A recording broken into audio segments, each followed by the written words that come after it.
There are things in your business, the more successful you get, that are going to happen to you. You're going to have to fire people. You're probably going to get sued at some point. You're going to have to step away from the business. Today's guest is Elizabeth Gore.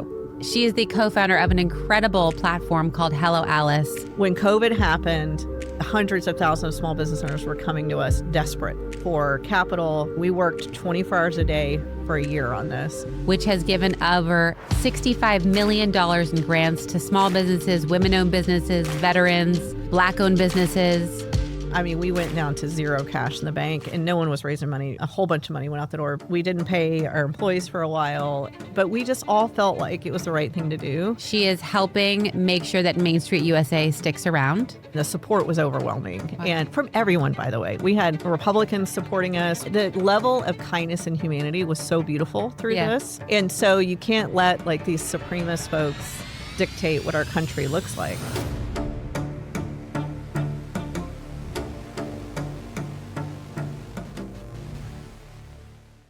I'm Rebecca Minkoff, and this is Superwomen.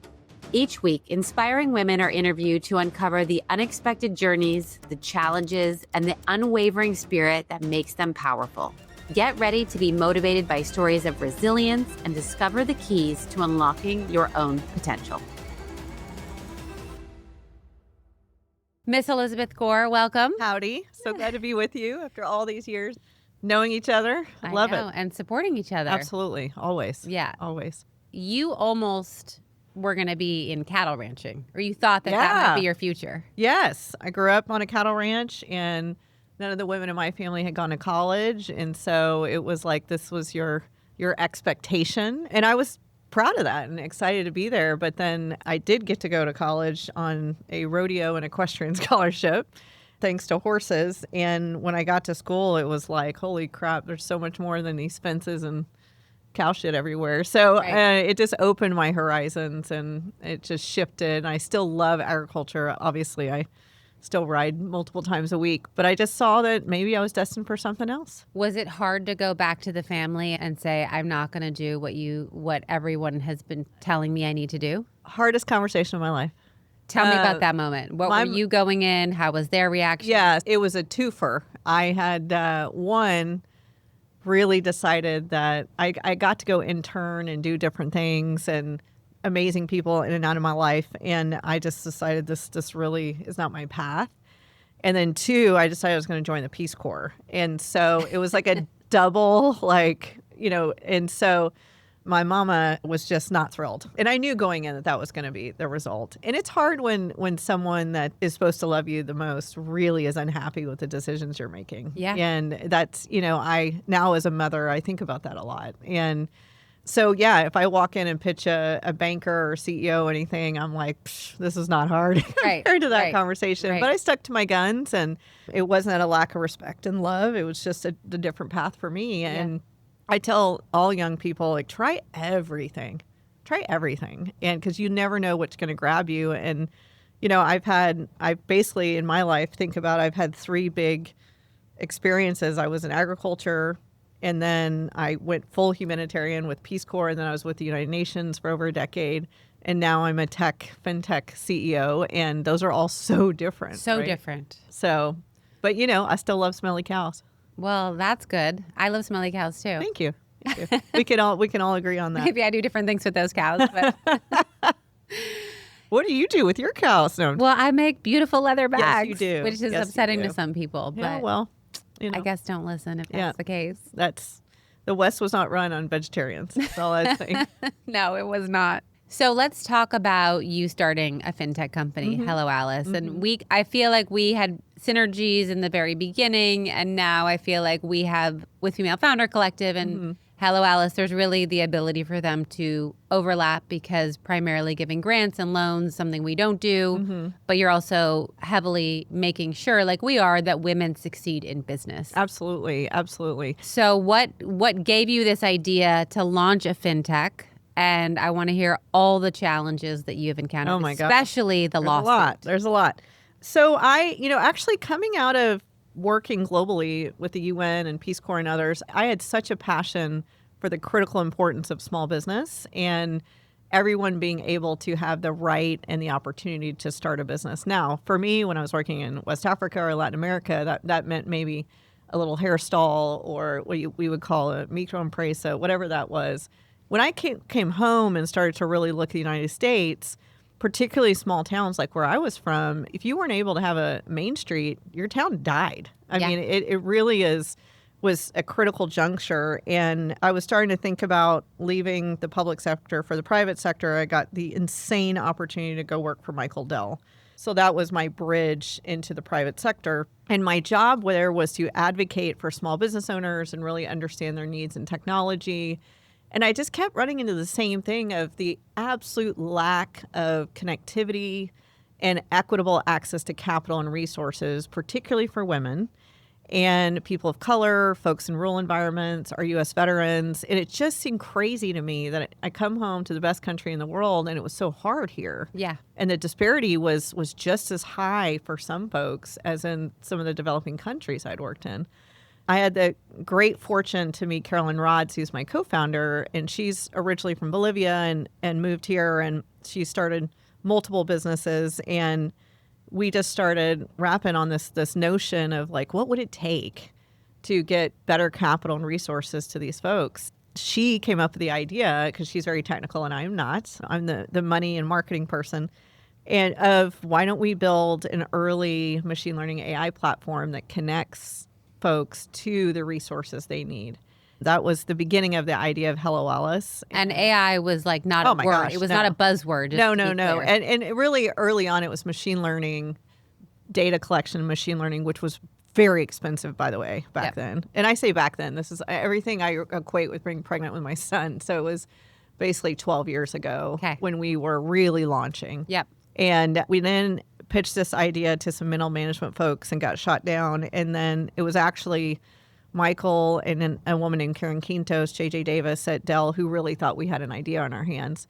And they kind of gave me time to go explore this. And the rest is history. Wow. Yeah. And so how long from exploring it to launch was I would say that the software that's live right now was May of 2017. Okay. And so it was a 3 or 4 year journey between bootstrapping. I kept a day job. Carolyn kept rebuilding different MVPs.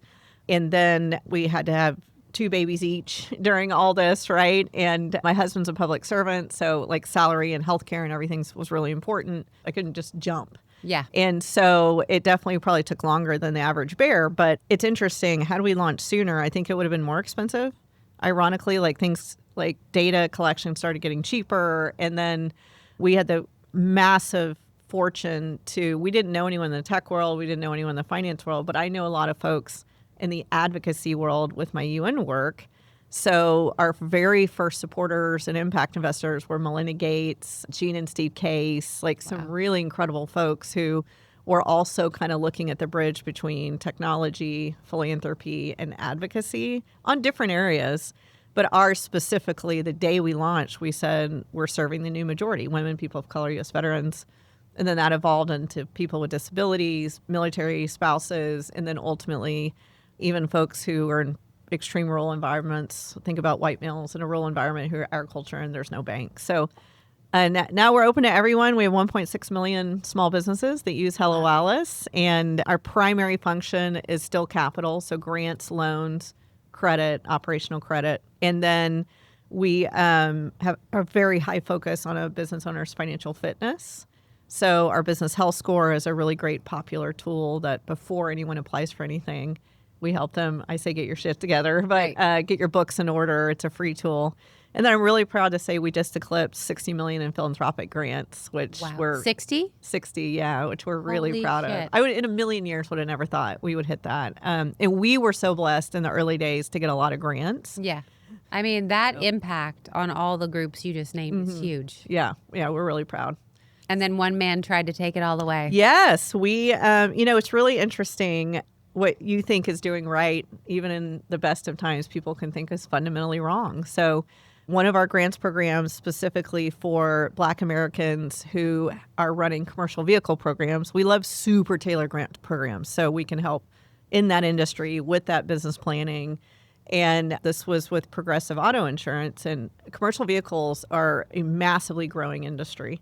So $25,000 grants, and we had a group sue us with a class action lawsuit, group of white males. It was picked up by the federal courts. It was right after the affirmative action case, and we were the first private sector case. This is now over 2 years ago. So this was before Fearless Fund? We were within a month of each other. Okay. So Ariane Simone, who I adore, and I have all the bruises together, and we drank a lot together to get through all of this. Did you have Gore Vineyard? Absolutely, Gore Vineyard. Absolutely. This is not an ad, but literally the best wine I've ever had. And we're in the middle of harvest right now. Oh my so God. I've been checking in back home. We are very blessed. My husband's family is from Sonoma County, and right back to that agricultural roots on grape farming. So we're very proud. Thank you. Yeah. So let's go through the war story, because I think thanks that for your massive consumption of our wine. It means a lot. You know, it's wound down. I know you've lightened up lately. I've really lightened up, but I look at it and I won't share it with anyone. I just want to let you know. Just I have there. my cases. Good. And only certain people, if they come over, I'm like, are they good enough for me to break out the Gore family? Yes, I believe in hoarding. My husband says, it's great for someone to leave your house with ink-stained lips and rosy cheeks. Yes. Well, you definitely get rosy cheeks on that wine. I don't know what you put in it, but it's like the happy wine. Love. Yeah. Okay, so let's talk about the wounds, because not only are you going through this lawsuit, but things like that impact you personally, professionally. Sure. You have to keep the lights on and keep going. Maybe other partners are like, ooh, should we partner with them? We don't want to be associated. So tell me what that tornado was like, and what mindset you had to have to get through that. Yeah, I mean, just to set the stage, this was also a really funky time in our industry in fintech period. So Silicon Valley Bank and multiple banks that banked a lot of us or invest in all of us collapsed in 48 hours. Right. Which is unheard of in the history of this country. And you banked with them, like all your funds were with them? And they were our second largest investor too. So wow. they were also an LP with our company. And we were heading into our Series C close, and that they collapsed. So I was racing around trying to replace. We did get all our cash back thanks to the government stepping in, but we lost that massive investment. And then fintech just really, from a valuation standpoint, started to drop. I remember that. That was a really big deal. So for us, we had these black swan events back to back, and then the lawsuit was very public. Well, first we didn't know what it was. We thought it was spam and crazy. How could, this is a private company with philanthropy. We thought it was so nuts. We also fund just as many white males as we do people of color. So it was crazy to us, right? Yeah. It became very public very quick. It was one of the first lawsuits led by Stephen Miller, who's now at the White House. And we were one of the only folks that really decided to fight this, us and Fearless, and, the little train that could. But your head and your heart have to match up on this stuff. And so as an advocate, of course, I'm like, let's go fight, let's fight. But as a responsible fiduciary leader of my company, we had to step back and be like, what is this going to cost? Yeah. Do we have the time? Do we have the resources? I knew nothing about the law other than that we follow the law. Yeah. And then also it was a full-time job on top of a full-time job. We did decide at the end of the day, and Carolyn will say, if you're having a hard business decision, go back to your purpose. What is the purpose of your company? The purpose of our company was equitable access to capital for small business owners.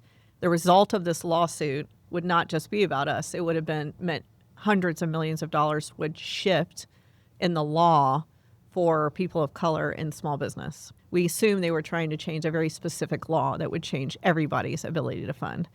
So as that is our purpose, we decided, with our board and other great investors that we were going to fight this. We found an incredible lawyer in Neil Katyal. What I didn't expect was the folks that just ran for the hills.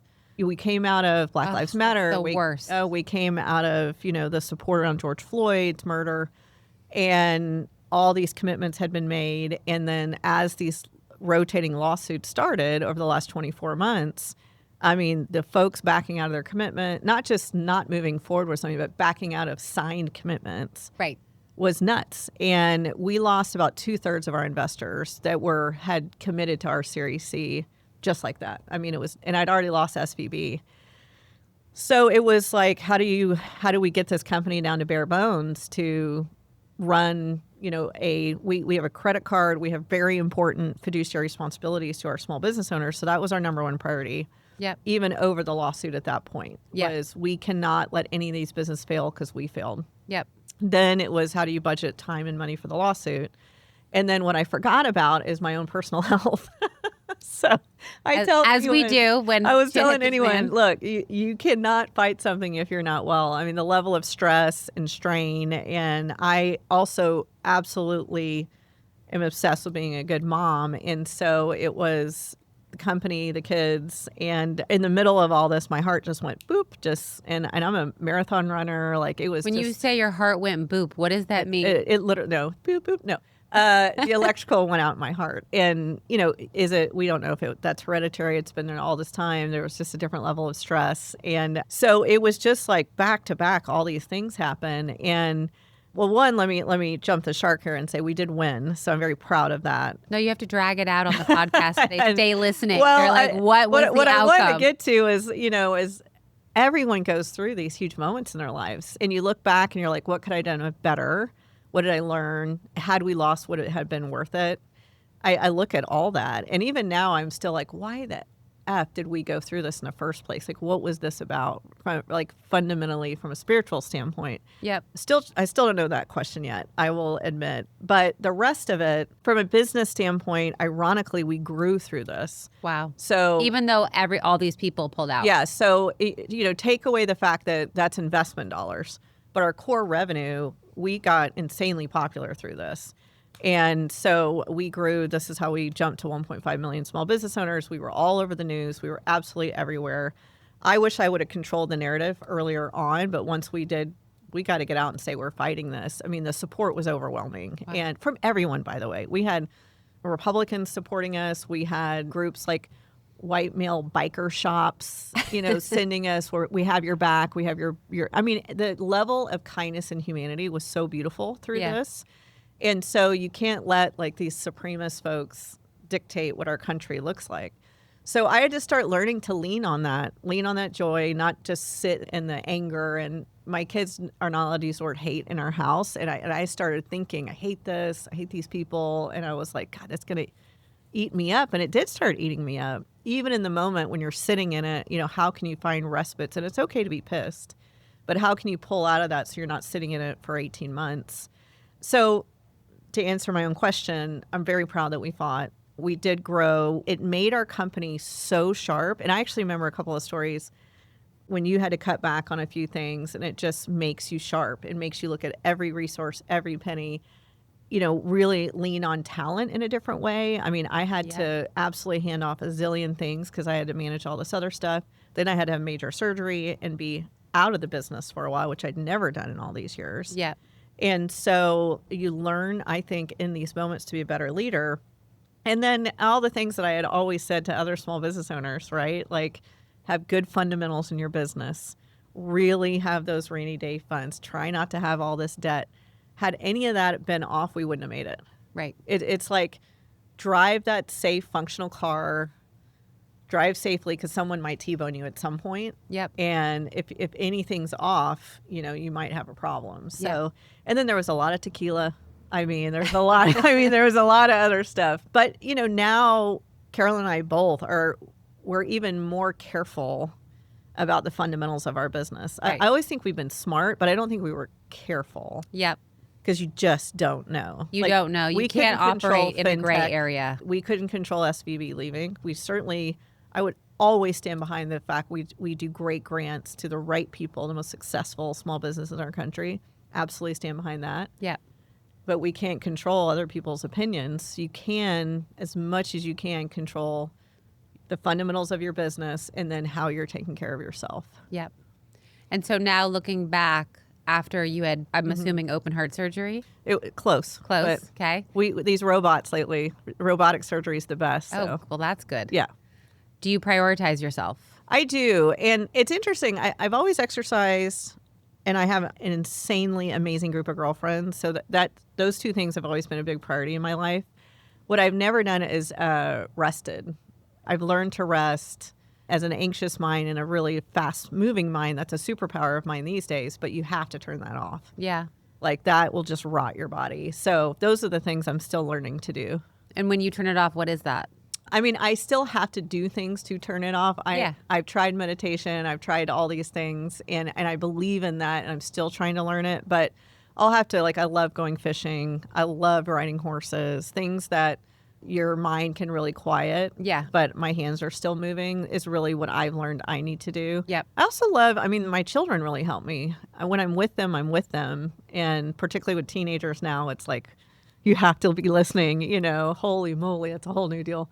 But so I think that's the kind of things that I'm learning to quiet the mind. But I have a long ways to go. I think type A entrepreneurs always have a long way to go. Yes. I'll go get a massage and clearly I can't write anything down, and I leave and I'm like 10 things on my hands that I thought of while getting the massage. Yeah. And then I try to remember them the whole massage. Right. I'm very lucky now that I can afford an hour and a half massage, because the first 45 minutes is my brain is like, correct. And then finally I'll be like, oh, I just drooled a little. Yeah. Here. I love it. Here. The drool is like, you've shut off. I finally made it. I love that you said that, because that's like the sign for me. Or if I drift off, then I'm like, yes, we got to that relaxation we got there. point. But it still takes me a minute. It takes me a minute. I've also become a really good napper. Ooh, what time of day do you nap? So I get up really early. Like what's really early? 4 a.m.? No. I'm not Dolly Parton. I wish. Okay. I need sleep. So I'm like a 5:30 or 6 person. Wow. And if I know I can get a 30-minute nap around 1, I could take the world over that day. Yeah. Because I'll just hit it hard, and then I go, whoop, and then if I just shut my eyes. But the hardest part of that, because I'm in control of my own schedule, is my own brain. Right. I have this prayer where I'm like, okay, God, can you just hold all this for 45 minutes? I know it'll still be there, but can you just hold it? And I actually try and visualize him holding all my stuff in a box, and then I can come out and get it again. Yeah. And I think that's a different prayer than can you fix all this? Yeah. Right now, because you can't fix anything in 40. Even God can't fix them in 45 minutes, right? No. So it's like, can you hold this for me? So those are all the things that coming out of this crazy couple of years I'm trying to employ and deploy. And the other is just this, I'm trying to be more honest, particularly with our small business owners, that there are things in your business, the more successful you get, that are going to happen to you. Yeah. And I think if we were more honest about that instead of just the successes, like on my show, The Big Idea, we talk about the dirty unicorn. You're going to make a massive mistake. What is it? What can you learn from? But, you're going to have to fire people. You're probably going to get sued at some point. You're going to have to step away from the business for some reason. Maybe it's your health, your parents' health, your kids' health, whatever that is. Yep. You're going to have to walk away from a funder. I mean, I feel like if we know this, and I would love it if people didn't have to go through that stuff, but Whitney Wolf Herd at Bumble, I called her when we were first getting sued, and she was like, well, you're successful if you're on the radar. Right. I thought that was a really interesting comment. It's true. I mean, that's when you can have the most visibility, and someone's like, oh, time to take her down. Right. We got sued once because an employee called the space between the wall and the shelves needed to be 16 inches and it was 13 inches. And so that was blocking a hallway to an exit. And $75,000 later because of one anonymous employee. And you're like, really? You could have just asked. Bless your heart. Right? Are you kidding me? No, but the stuff that happens is crazy. Squeeze your ass through there. Come on. It's weird to come out of this. A lot of people are like, are you angry? You're angry. And, there's just people that just shock the shit out of you, And that's why you keep your friends really close. Yeah. Right. And, T.D. Jakes, who's a preacher I really respect out of Dallas, said, don't mistake charisma for character. Interesting. I love that comment of go down the road with someone a little bit and see if those two match up. Yeah. Right. It's really interesting. That's good advice because we can all get blinded by charisma. Oh, yeah. I find when someone's overly charismatic, that's my warning signal. Oh, interesting.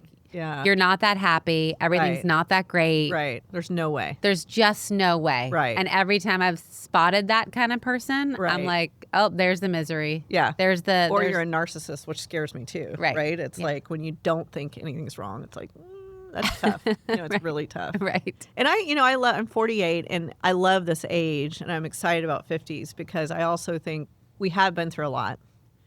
And so the joy is even more joyful and the tough stuff isn't quite as bad because you don't have the shit shocked out of you all the time. Correct. Right. Yes. So it's just, I look at my beautiful daughter right now and things just break her heart. Mm-hmm. She's just beautiful. She's so new in the world. She's 14 and And I look at the stuff that's breaking our heart as like just another day, right? But that's because we've lived through it. We've lived through it, and it's not tough skin, right? It's scar tissue. It's like you've been through it. Do you feel like you have trouble having ultimate empathy for her? Because with my daughter, like you said, when she goes through it, I'm like, oh, get over it. Right. Because I'm just like, that is ridiculous. But I have trouble seeing it, even though I was the same as her, and I'm sure you were the same too. Like social dynamics. My heart breaks for her. Where I'm like such a Gen Xer when it comes to, are you kidding me? Like, I didn't get this, I didn't get that, or like, I don't know, all the stuff everyone has at this point. I'm like, give me a break. I have no empathy for that. Right. But the getting your heart broken, I'm like, ugh, I'm a sap. I have to admit, for her. No, when my son got his heart broken by an older woman, I was like, she's dead to me. Bitch, I will cut a bitch. I know. I was like, she was I'm mad. I don't she even was know ugly who is anyways. This? She Give was me a her loser. number later. I know. Oh, yeah. I'm very, like, I'm all fired up now when I hear that. Oh, it's been a while. He's over it. Okay. He's over it. All right. Well, you tell him I have a crowbar in the car. Okay. Fine, and you can ride cattle. So. Yes. Anything he needs, I'm all over it.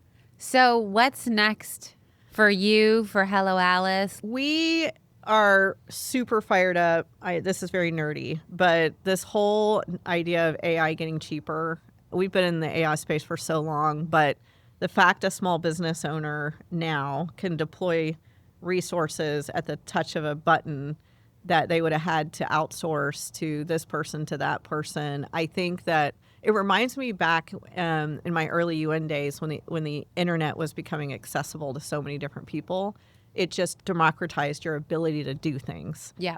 And for small business owners, the number one issue is time poverty for a small business owner or any entrepreneur or CEO. What's time poverty? So just not having enough hours in the day to get stuff done. And most small business owners are still really running their craft, not the outside of the business. So I'm baking the most beautiful bread. I'm designing the best clothes. Like, I'm very good at something. So the idea of my accounting and my payables and all of that stuff, I like that we're going to give them time back to their craft because all of this is getting so fast and functional and easier with AI. Yep. And data. I mean, AI is just a pathway to data, but like most softwares now will give you so much information if you just take a minute and learn how to use them. And I talk a lot about, if you're the bakery person, I need you to 3 days a week go do the not fun stuff and actually learn more about the actual data around your business. What is the receivables? Why is this bread costing more than this? Like, that will save you time and money in the long term. Yep. And really the use of data and then AI crunching it is just going to give us so much time back to be great at our craft. Right. And that's really exciting to me. And then also the affordability. I am a little worried right now because Main Street has had a very low adoption of AI. And I think a big part of that is the tools out there right now are either for enterprise or for consumers. The small business owner is still kind of stuck.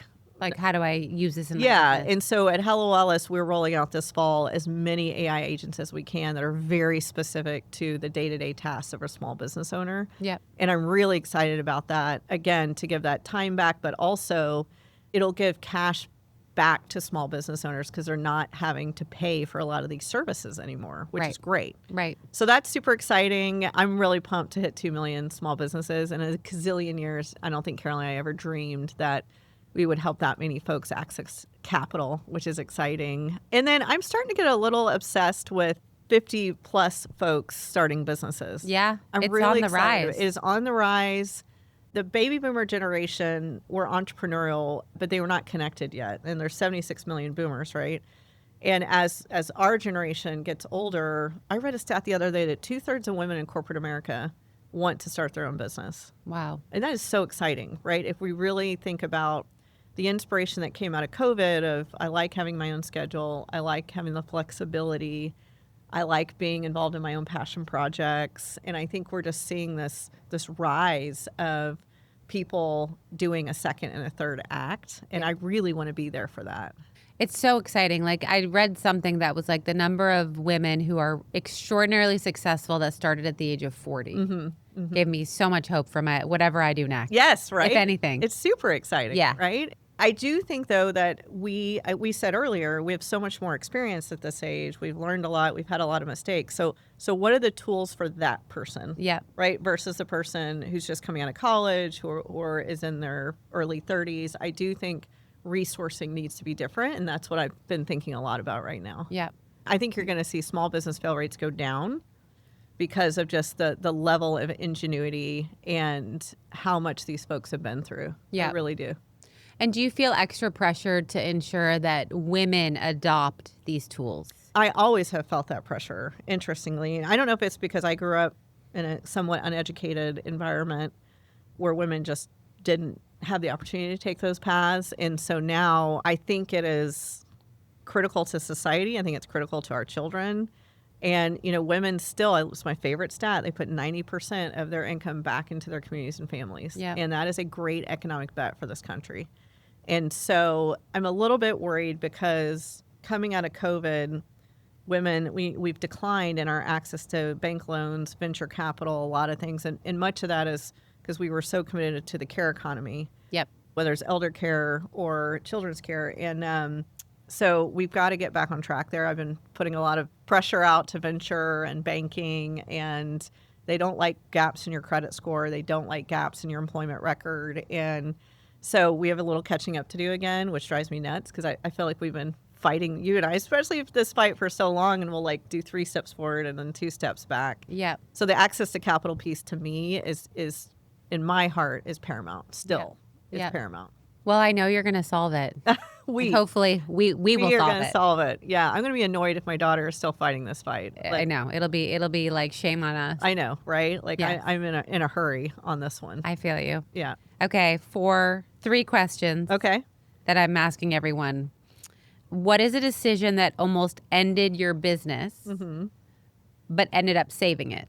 Probably during COVID-19, Carol and I made a decision that was very expensive and our board was very unhappy with. And we had raised a Series B venture run to deploy actually the AI tools we're actually launching now, which is interesting. When COVID happened, hundreds of thousands of small business owners were coming to us desperate for capital, for how do I apply for PPP and EIDL, and then they were coming for mental health issues. So we stopped that entire build, pivoted, and spent all that money on the COVID-19 Business Center. So it was a digital center that, we worked 24 hours a day for a year on this, that through data, every 2 days, it would shift on what we saw the needs for the small business owners. So for example, if you'd ever think we would create guides on how to go bankrupt so you don't ruin your credit for the long term, we popped up a mental health center for small business owners who were isolated. We ended up having almost 200,000 people a day go through that. Wow. We just did it because we thought it was the right thing to do. And we went down to zero cash in the bank and no one was raising money for, then a whole bunch of money went out the door. But it was like we didn't pay our employees for a while, but we just all felt like it was the right thing to do. And then it turned out, very much like the fighting the lawsuit, we ended up then growing like crazy. And the irony is the AI agents we're building now probably cost 2/3 less of what they did back then. Wow. So I wish we had that hindsight, but we didn't, right? Right. But it really, again, what's the purpose of your business? What do your customers need in the moment? Carol and I both look back as that was the absolute most special time in Hello Alice's history. Wow. Yeah. That's incredible. Yeah. What is the scariest risk you ever took as CEO and how did it play out? This sounds wild, but our second raise, our angel seed round was these people that I knew who really believed in our advocacy. But our first kind of big venture round was, I'd never seen a term sheet and I didn't know anyone in the venture space. And everyone was telling me, hire a banker, go hire a CFO. I even heard go hire a white male CFO over and over and over. I heard that so many times I could just throw up right now. And I decided I can learn this. And I just took a risk with our company and went down, drove my little car down the Sand Hill Road over and over and over and over and just learned and figured it out. And I look back on that now because capital, again, this was so expensive in the early days. It could have screwed everything up had I screwed that up. And we got over 200 plus no's. Yeah. And we were steered. I remember Gwyneth Paltrow was fundraising. She's led each one of her rounds, which a lot of people don't know what a great finance person she is. And I remember her telling me, like, you lead it. It's your company. It's your passion. Yeah. Also steer clear of these folks. So that was a pretty big risk. Also, I was like cowgirl, animal science. Then I was UN. It was like I did not fit it. No, you don't fit the mold. And so any woman who's raising capital, I'm like, call me. Yeah. I will help you. I will read your term sheets. I will stay up all night with you. You can call crying because it's demoralizing too. So to me, that was a pretty big risk. It's a huge risk. Yeah. But, I recently was working on a transaction that I can't really talk about. Yeah. But embracing the unknown and going for raising funds and going for a sale of something is like, I learned so much. Oh, yeah. It's invaluable. I love learning. Yeah. Yeah. I love learning. I think at our age, though, like, you could be complacent and not learn. Mm-hmm. And I think to me, that's what I keep seeking. Right. It's like, what do I not know? What have I not tried? Right. Because then it keeps it interesting. Well, I'm super lucky because Carolyn, my co-founder, she loves to learn on the technical side. Yeah. I mean, she was in all this early AI stuff so long ago, and we're always, even though we're this tiny company, we're always ahead on our tech, and we'll have big banks coming to us, more mature fintechs, and they want to co-build stuff because she's always been ahead of the curve on the tech side, which I'm not. Yeah. So yeah, I love that. Yeah. If you lost everything today, which I'm sure you looked at that happening many times. Truly. We all have, just for those listening. You're going to lose it or almost lose it. Yeah. What would be the first step you'd take to rebuild? Or would you do something else entirely? I would huddle down with what we call Super Gore for my husband and my 2 kids. I would huddle down with them to the bare bones and make sure that they're loved and they're safe and that we're okay. That's the very first thing I would do. Yeah. We basically did that after lawsuit and heart attack and all that. It was like, okay, family, like, what do we need? Because I didn't know if these people are going to take our money, our personal, I didn't know, But they bring me such confidence because if they're okay, I know I can rebuild my health, I can rebuild my business, whatever that is. Yeah. And I would be prayerful about it and make sure that before I took the first step, the why is there. Yeah. I love that.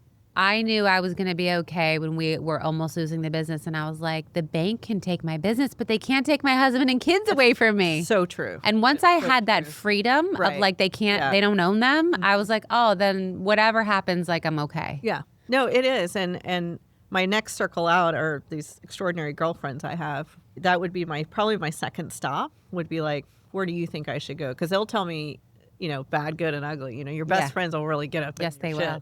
It's good. So that would be my next step. I love that. Yeah.